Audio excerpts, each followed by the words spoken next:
And with me today, I've got Roderick Jefferson, and we're going to be talking about his book.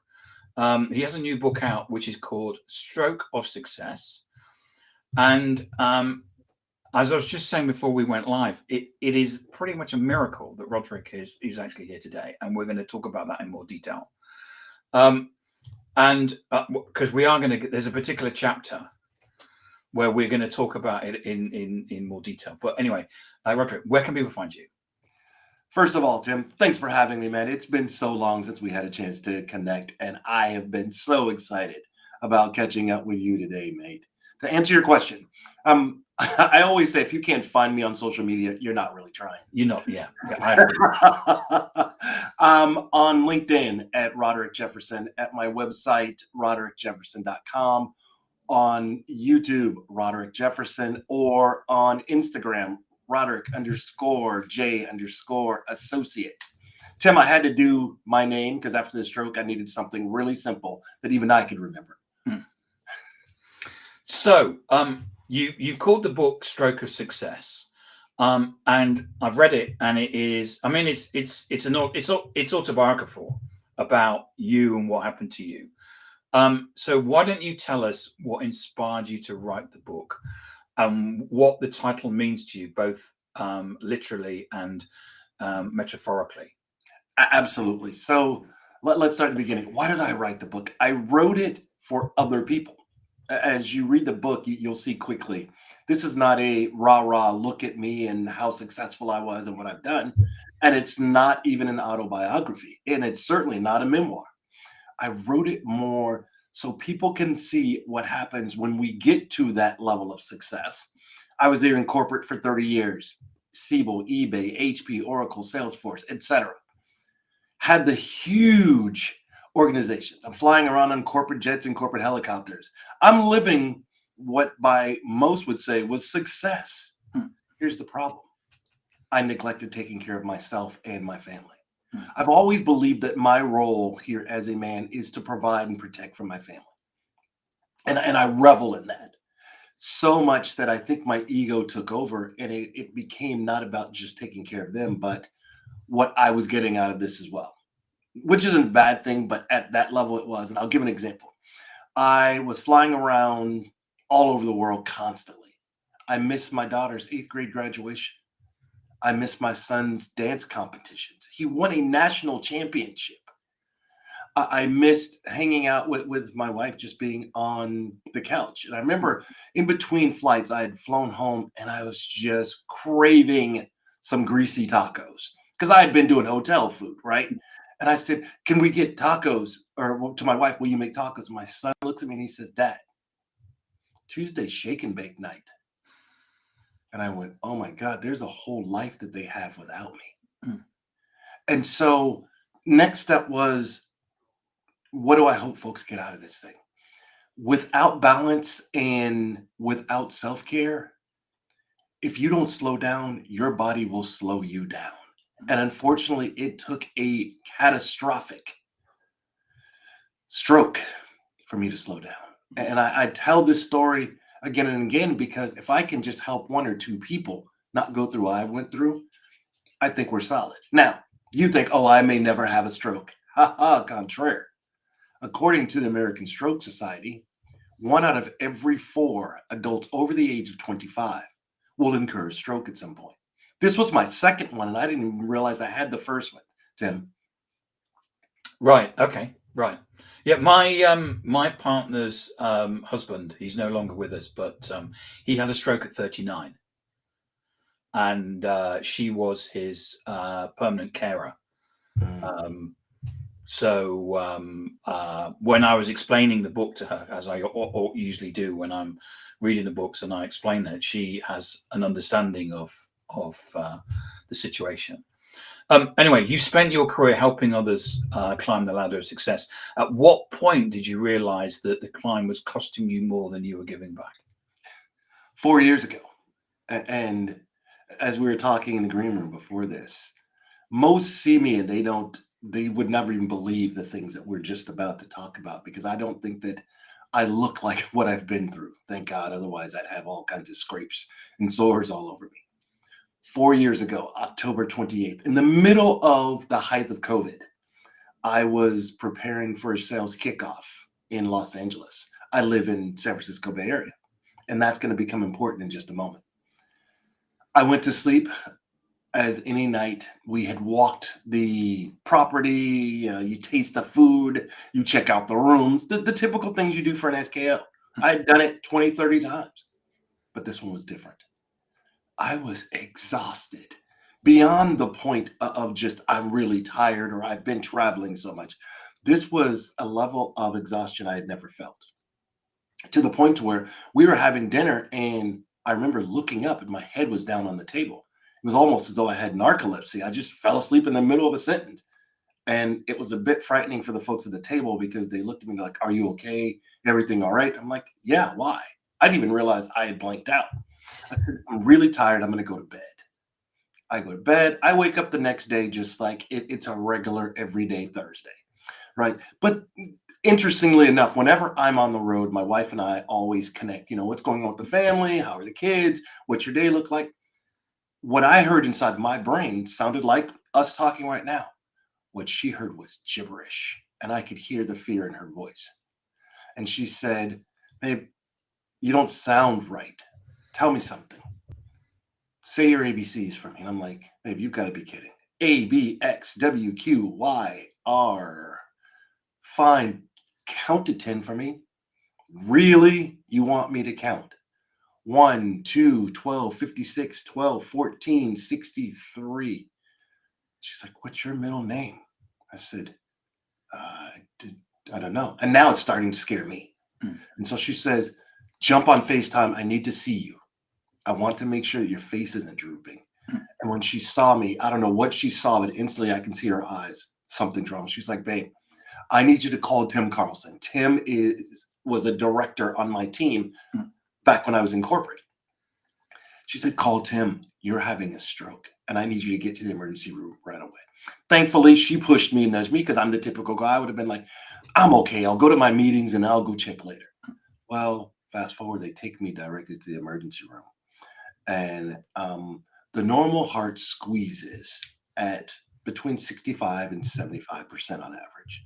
When it gets down to 20% cardiac arrest hits, you're dead.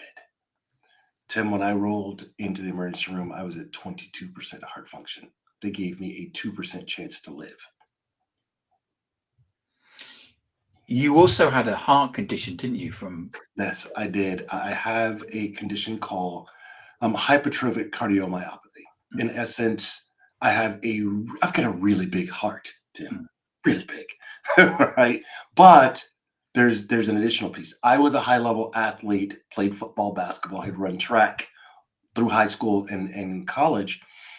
And what happened is I created an excess layer of muscle around my heart, which meant I had no blockage, thank God. But what it was doing is it wasn't squeezing as strong. So I got in essentially too good of shape. And this is how I paid. So as I fell asleep, my heart wasn't squeezing properly that night that I was just talking about. It had pooled blood, created a clot that floated up into my brain. Now, here's where I know God has a sense of humor. Because I'm a professional keynote speaker, where was my stroke? In the center of my speech center, which meant I couldn't talk. And that's why I was off. But even crazier is this speech center sits right next to the emotional center. And my brain had swelled that they had started to push each other and overlap. So, I'd talk to people and they'd say, what's going on? How are you feeling?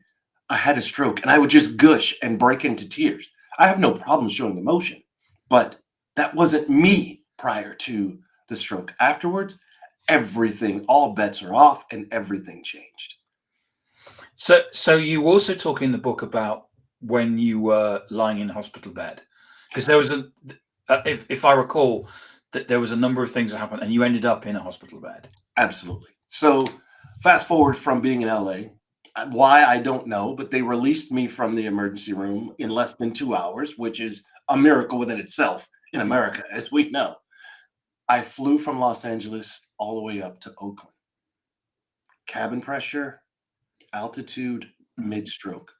I don't remember the first 3 days in the hospital. So as folks read the book, remember, this is all input from my wife because I was completely out of it. Mid-stroke, along with all of the different drugs that they had me on. I didn't even know I was in where I was, to be honest. So to your question, I had been there for about 2 weeks. I'm lying in bed, and it was one of those days where I was having a really difficult time breathing. So they put me on oxygen. And then all of a sudden I saw lights flashing and code blue, code blue. You said that you were kind of listening to the on Yeah, the heart monitor, which I was looking at my heart monitor because remember, I can't talk now. yeah, My yeah, and you've entire got left side is the paralyzed. heart monitor, and then you go, the heart monitor's gone. And it went beep. Now I'm flatlined. I hear code blue, code blue. The nurses and doctors are rushing in. And the strangest, most amazing thing happened. I floated outside of my body. I'm up in the corner of the room. I'm looking down on the doctors and nurses. They're doing chest compression. They're sucking fluids out of me. And bear in mind, I've got old man eyes, like a lot of us right now. I didn't have my glasses on. It was the most vibrant oranges and blues and greens and purples that I had ever seen in my life. But I couldn't hear what they were saying. It was like when you go to the dentist, and if you've ever got the laughing gas or you've gotten in anything of that sort, right? You can hear muffle, but you can't really tell what they're saying. And then here's where life changed for me as I knew it. Now, bear in mind, I'm flatlined here. I'm completely dead. So you're on the hospital bed. Yeah. You're flatlined, but you're actually you're looking down at yourself in the hospital bed. Correct. And I look to my left, and it's my mom. My mom died in 1999. And do you actually have a picture of your mum to your? Yes, this is my mom right here up over my shoulder, where physically and proverbially she sits every day now, ever since that. And I look at her and I'm like, okay, Mom, I guess I've done everything I can do. I'm ready to go home. Let's go. And she said, and I remember it like it was yesterday. No, baby, I was sent to tell you that you're going to be okay. The doctors are going to figure this out. And you have a new purpose in life. I'm going to hold that one just for a moment. I said, okay, good, because I've got questions. Mom, and she's gone. Now I'm sucked back, and I literally could feel my soul sucked back into my body. My chest is killing me. So you've now come from and you're down in the bed. Yeah. Yes, and I'm lying flat on my back, and I'm looking up at the doctors. Well, I'm looking up at a bright light because I can't see. I've got what's called snow blindness. So my eyes it was like I had a flashlight in my eyes all the time, which was difficult because I never understood and could discern between day and night because it was always bright to me. So back to this story. Now they're doing the chest compression, and I hear the word that nobody ever wants to hear. Clear. And I hear him rubbing the paddles together. I'm like, God, no, please don't let this happen. Nobody wants this. Now he's starting to come down on me, and I'm still flatlined at this point. And suddenly I go from beep to beep, beep, beep. And thank God he's on my right side because I said earlier, my entire left side was paralyzed. So I grab his hand as he's coming down. Now they call for the ERT, the emergency response team, and they all come in and they go through a bunch of protocols. Fast forward from that day, I had to go through speech therapy, physical therapy, occupational therapy, all the things that we take for granted that your body just naturally does. And as an athlete, I had trained my body to respond when I needed it. This is the one time I had no response whatsoever. Fast forward again. I'm home out of the hospital. And I'll tell you this. The one thing that I remember first that stuck in my mind, because I couldn't move around because my legs weren't working, was how far my couch was from my bathroom, Tim. You may not think that's important, but when you can't get up and go there, oh, it's important. So, I mean, you played me a recording of your speech way back, and you know it's completely, you know, you're now back to where you were before. You've also told me previously that you used to be able to speak Spanish, but you can't anymore. Yeah, because of again, where the stroke hit was in my speech center. Hmm. So my native language was English, but I learned Spanish later in life. And as I talked to my neurologist, I said, "Will I ever get it back?" And he said, "Realistically, no." Because when you think about how the brain works, and he had a perfect analogy. It's like on Chrome, you've got a bunch of different tabs open, right? And one of them is playing music, but you can't figure out which one of them it is. So instead of being frustrated and trying to go do that and learn Spanish again, he said, just go learn another language, learn German, learn Portuguese, something else, because otherwise it's going to frustrate me because it's locked in there. I just don't know which tab is playing the music. So he said, you know what? Let the music play, go learn another song. So from all of that, what is it that is the learning that you've taken from that? Well, there's a few learnings. One, let me get back to what my mom said Mm. and what my new purpose was. Mm. It was twofold. One, it was to continue telling this story until people got sick of hearing it. Mm. And I don't mean from the perspective of having a stroke, but from a couple different angles. One was we all go through something. Life is lifing for everybody.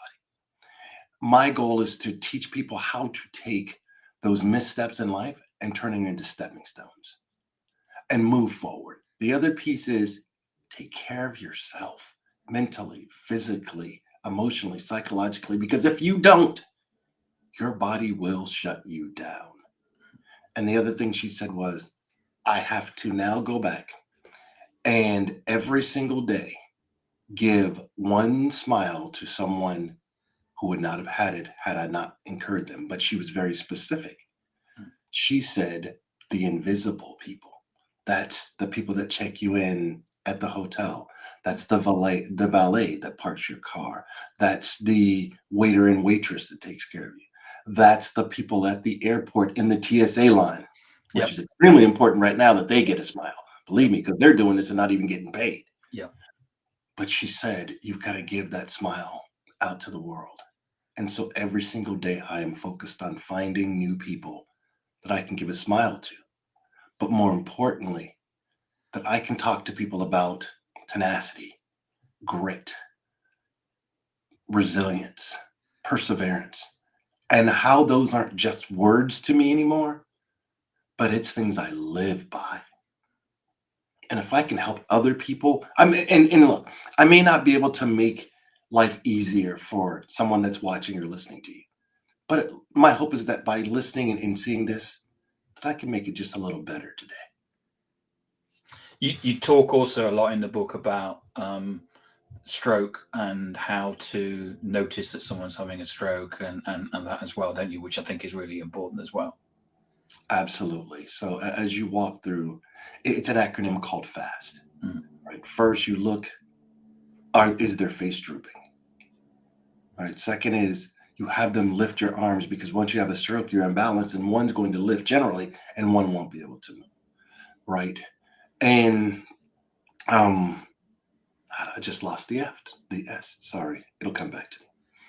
And the T is time.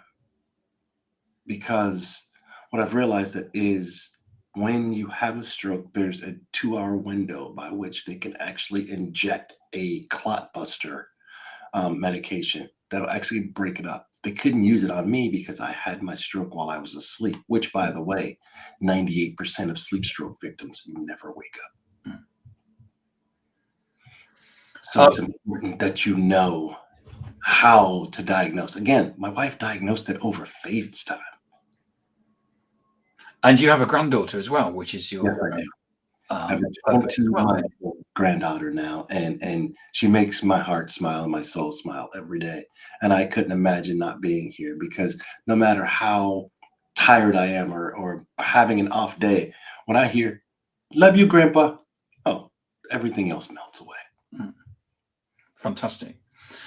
So Roderick, thank you so much for coming on and talking about your journey, your stroke. I mean, it is a miracle that you're here.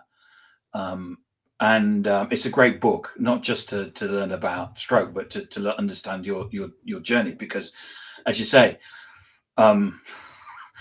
from the stroke to where you are now, you have made such a massive recovery. Thank you. I'm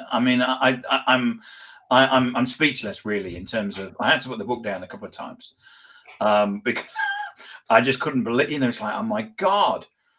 Well, and I've known you for years, and when I heard you played you with, it's just, congratulations and well done. And I attribute it to four things. Yep. To bouncing back, and it's my 4 F's that I follow as my Yep. pillar: faith, family, friends, and one of the things as adult we always never make time for, and that's fun. Yeah. So if I wanted to get a copy of Stroke of Success, where can I get one from? Sure. So there's two pieces here. One, it is released in the US only right now in hard copy.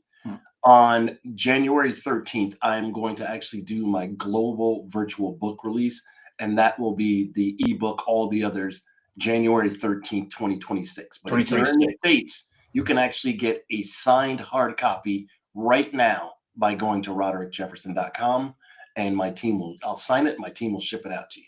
Excellent. And where can we find more information about you? Again, roderickjefferson.com, Roderick Jefferson on LinkedIn, Roderick Jefferson on YouTube. I'm starting to see a trend here, Tim. And on Instagram, Roderick_J_associate.